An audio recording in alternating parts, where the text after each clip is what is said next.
Olá, bem-vindos de volta ao nosso mini curso sobre organização, estudo e produtividade, desenvolvendo uma cosmovisão, uma perspectiva bíblica e teológica da vida acadêmica, da gestão do tempo, de como nós encaramos a produtividade, como encaramos os nossos estudos e como eu falei na aula anterior, nessa aula nós vamos nós vamos conversar um pouquinho a respeito de uma teologia da organização, estudo e produtividade, focando especificamente em uma breve teologia do trabalho.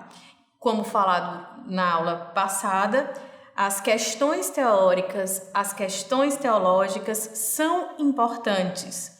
E é preciso sondar o nosso coração para ver quais são as nossas crenças a respeito de organização, quais são as nossas crenças a respeito de estudo, quais são as nossas crenças a respeito de gestão do tempo e quais são as nossas crenças a respeito de produtividade.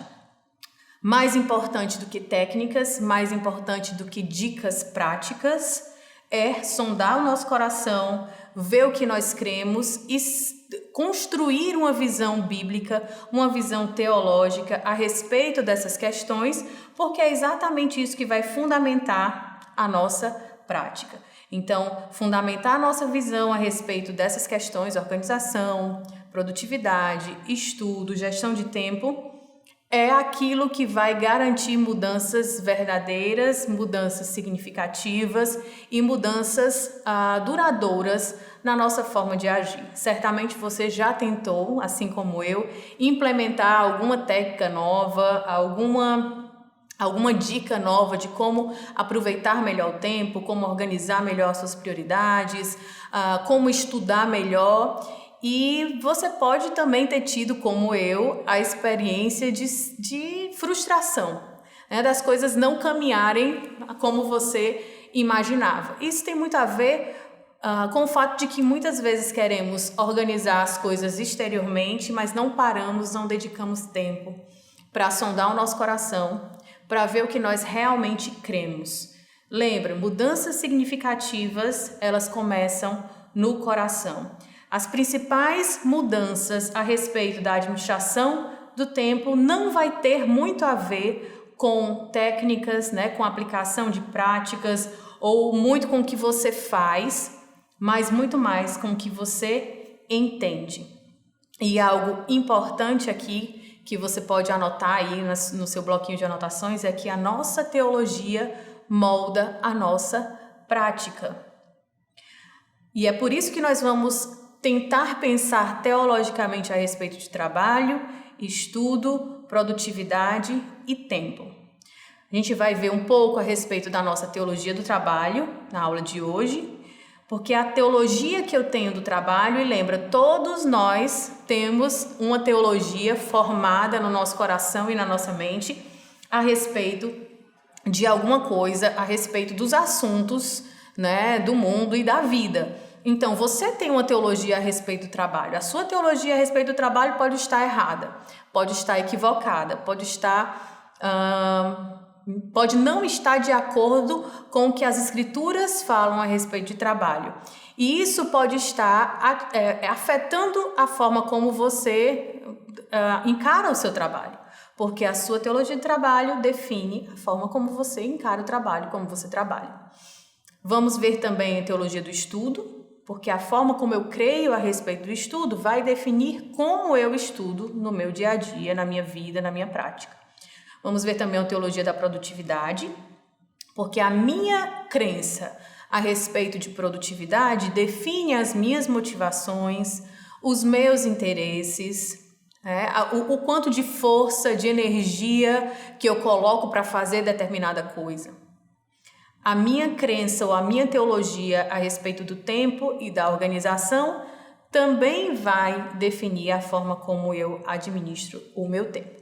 Então vamos aqui pensar um pouco, né, e vamos tentar delinear uma brevíssima teologia do trabalho. Lembrando que o nosso tempo é resumido, né, nós não temos tempo de nos aprofundar uma teologia bíblica, uma teologia sistemática a respeito do trabalho, mas a gente pode sim trazer elementos que são fundamentais e que são suficientes para mudar a nossa perspectiva e a forma como nós encaramos o trabalho.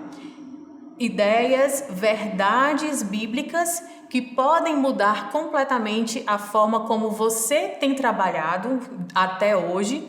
E esse é o caminho, né? E essa é a forma mais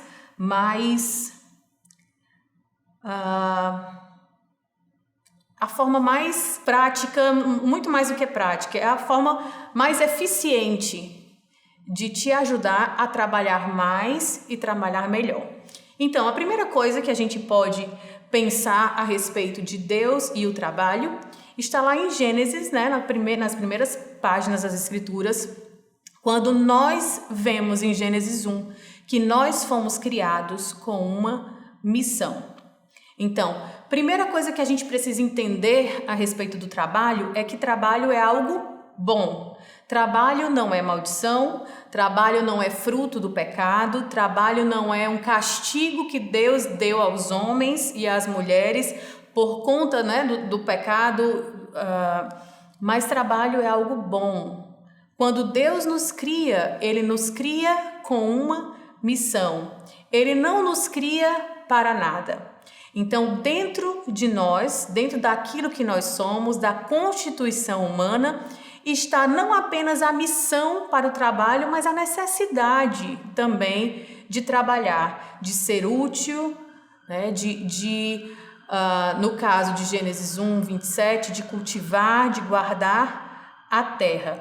Então, é importante entender que quando Deus cria o mundo e Ele cria os seres humanos, Ele coloca o trabalho como algo bom, porque nós somos criados com a missão e que o trabalho faz parte da nossa missão fundamental.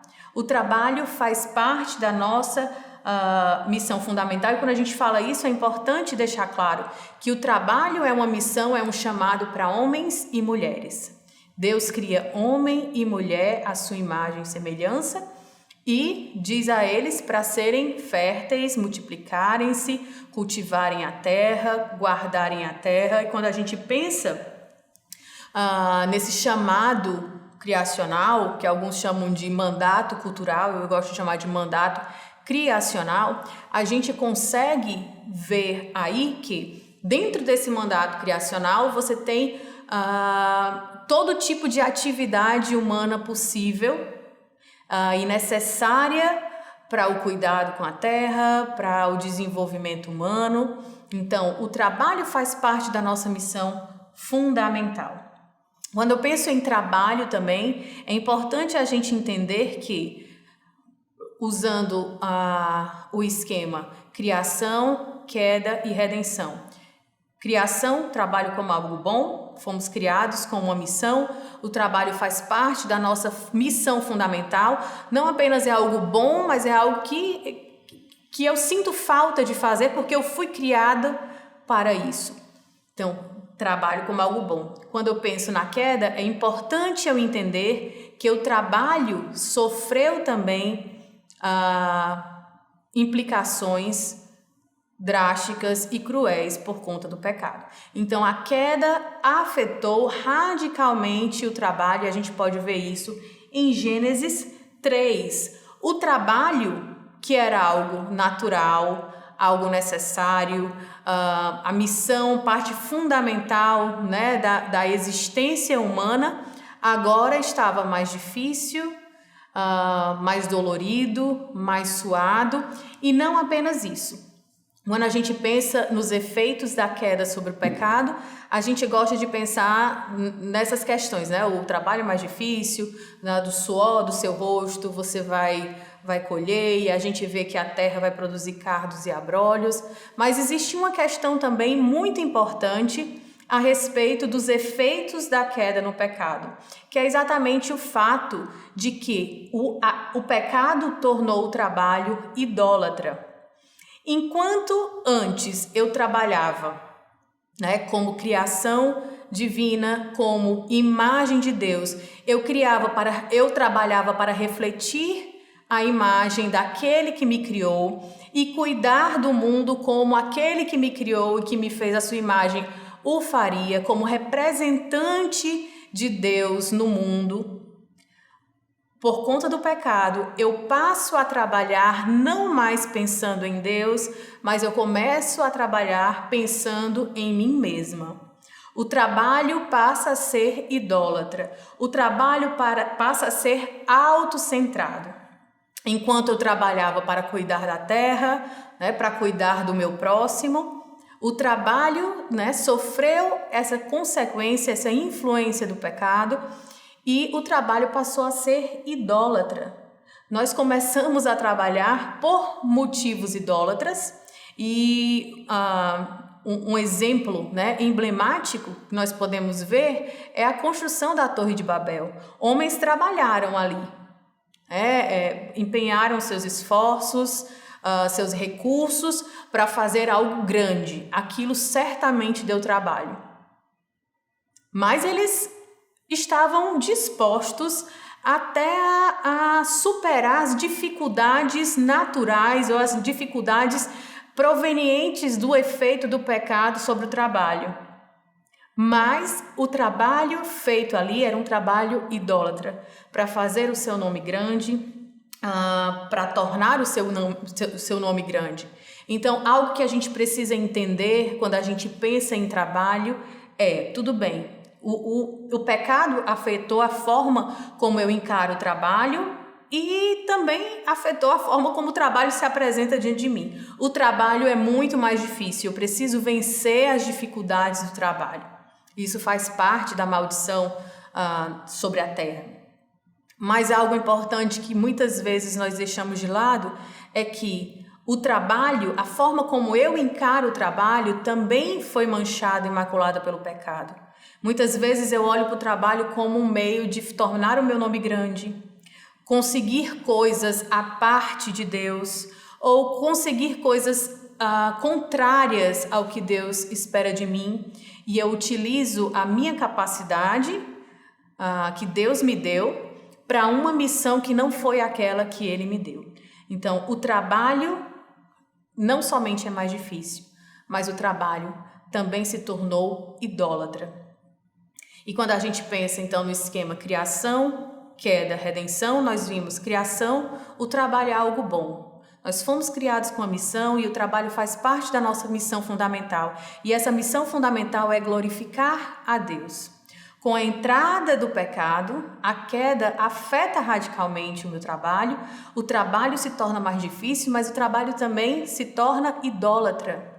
Eu direciono as minhas forças, eu direciono os meus esforços, eu direciono o meu trabalho para algo errado, Eu perco o alvo, eu perco a missão. Enquanto eu trabalhava para cumprir a vontade do meu Deus, hoje eu trabalho muitas vezes para cumprir as minhas próprias vontades.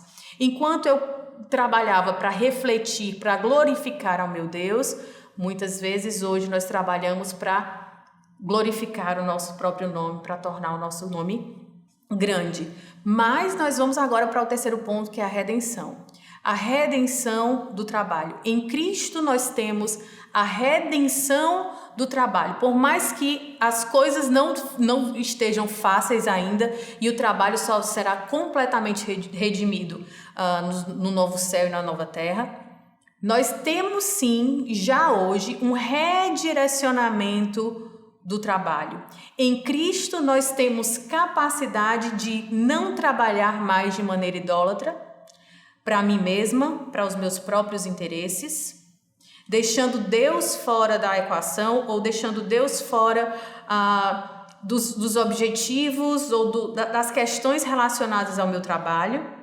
Em Cristo eu sou capaz de trabalhar novamente, visando a missão para a qual eu fui criado, visando a missão fundamental de glorificar o meu Deus, visando a missão que eu recebi de cultivar a terra, de guardar a terra, de ser bênção para outras pessoas. Então, através da redenção que nós temos em Cristo, nós conseguimos entender hoje que o trabalho não é algo inútil. Enquanto o pecado veio, prejudicou o trabalho, tornando mais difícil, e deixou o trabalho idólatra, inútil, como algo fútil, homens correndo atrás do vento, a redenção de Cristo nos ajuda a perceber, nos permite perceber novamente que existe um plano, existe uma obra, existe uma missão, existe um trabalho digno de ser feito. O pecado, quando entrou, nos trouxe muito dessa ideia de que o trabalho é muito sem sentido, né? Eu trabalho hoje, amanhã eu vou ter que trabalhar de novo e eu não tenho nenhuma missão maior, porque eu perdi isso, né, por conta do pecado. Mas com a redenção de Cristo, eu consigo entender novamente, eu consigo ressignificar, eu consigo redirecionar o meu trabalho e eu consigo colocar qualquer trabalho que eu faça hoje, seja um trabalho escolar, seja um trabalho acadêmico, seja um trabalho doméstico, seja um trabalho numa multinacional, seja o trabalho que eu realizo dentro da igreja, eu consigo colocar ele na perspectiva correta, como um trabalho que faz parte da minha missão fundamental de glorificar a Deus. Eu enxergo qualquer mínima coisa que eu vá fazer hoje com as minhas mãos, com os meus recursos, com as minhas capacidades, como parte de uma missão fundamental para o qual eu fui criado. Então, a redenção de Cristo redime também o nosso trabalho. Nos ajuda a entender que existe um plano, existe uma obra, existe um trabalho e que nós somos comissionados, nós somos cooperadores de Deus em uma missão, em um trabalho que é maior do que nós mesmos. Além disso, nós em Cristo, na redenção de Cristo, nós também temos um exemplo.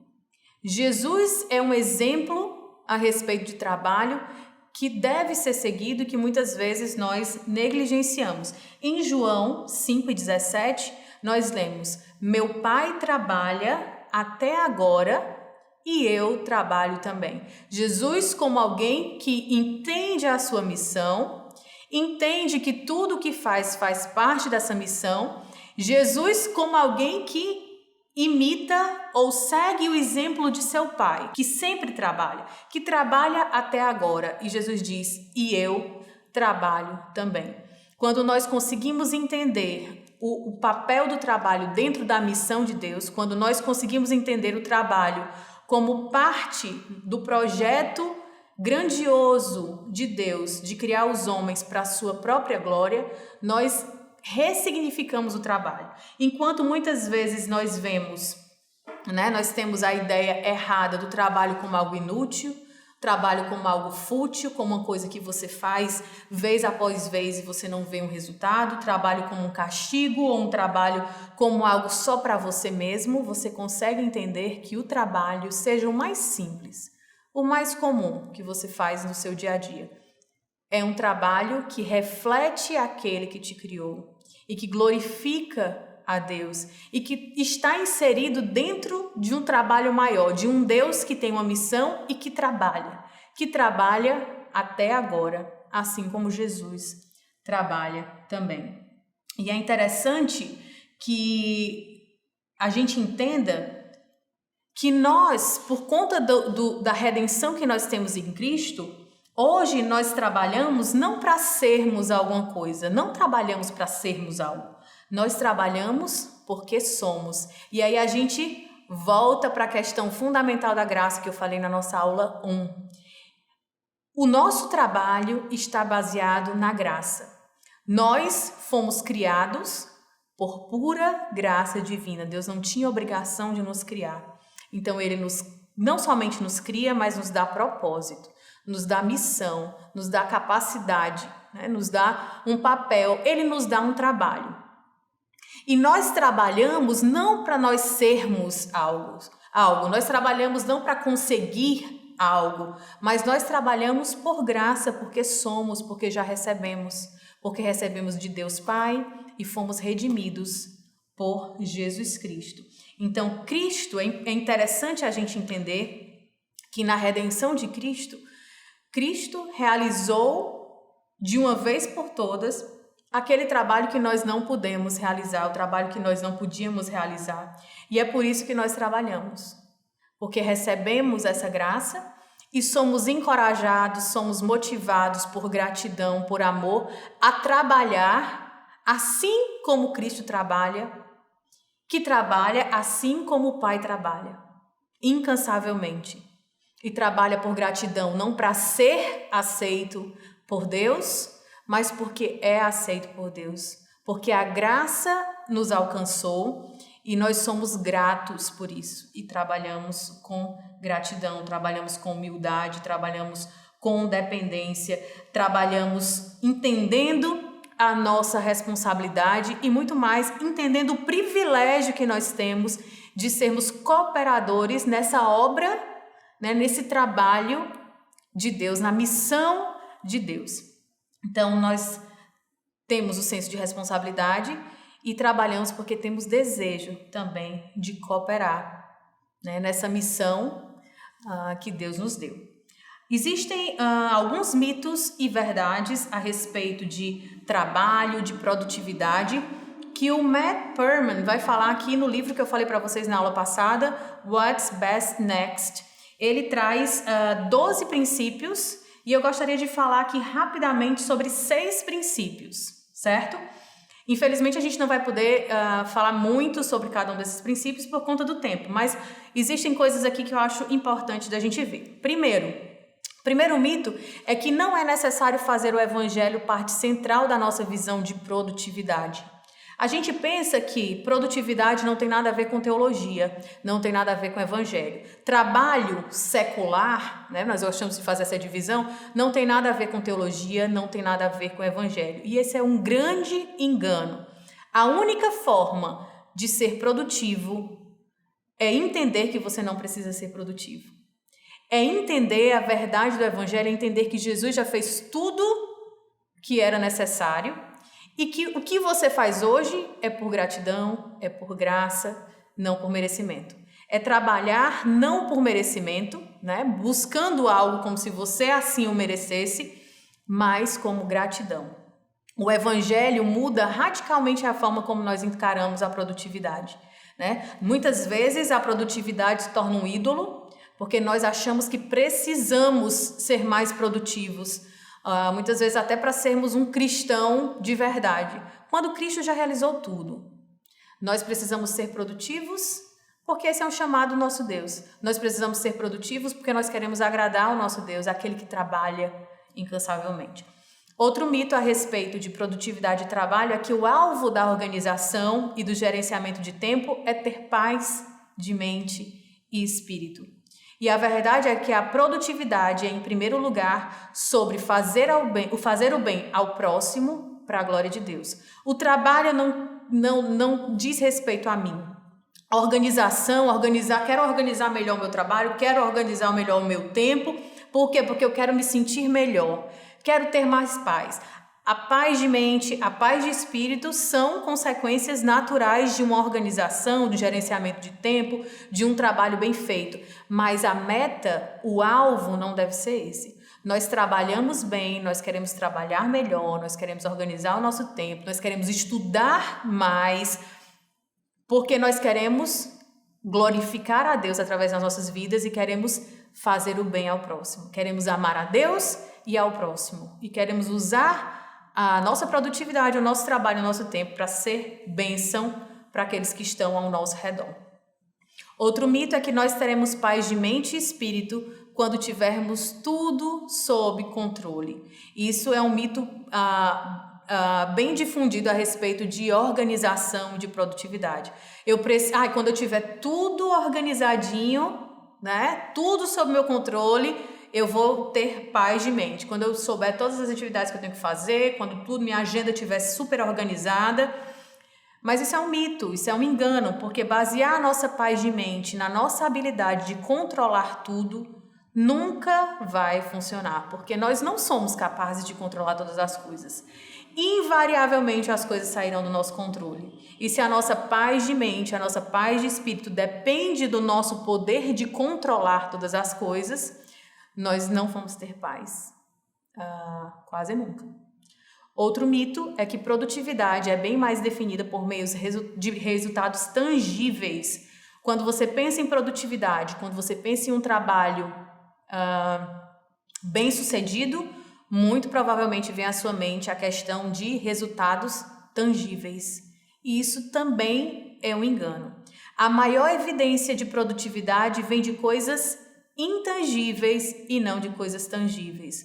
Os resultados que não são possíveis de medir, muitas vezes são os mais importantes a respeito do nosso trabalho, a respeito de se estamos realmente produzindo e fazendo bem a tarefa e a missão que Deus nos confiou, principalmente quando nós pensamos em questões eclesiásticas, questões missiológicas, questões ministeriais. Muitas vezes os resultados não serão tangíveis, mas os resultados tangíveis diante de Deus são os mais importantes, e muitas vezes nós só teremos ciência, né, conhecimento desses resultados quando um dia estivermos na glória. O mais importante é trabalhar diante do Senhor, fazendo o melhor que está ao nosso alcance, buscando incansavelmente a vontade de Deus em todas as coisas, buscando amar a Deus e ao próximo através do nosso trabalho. Até a próxima aula.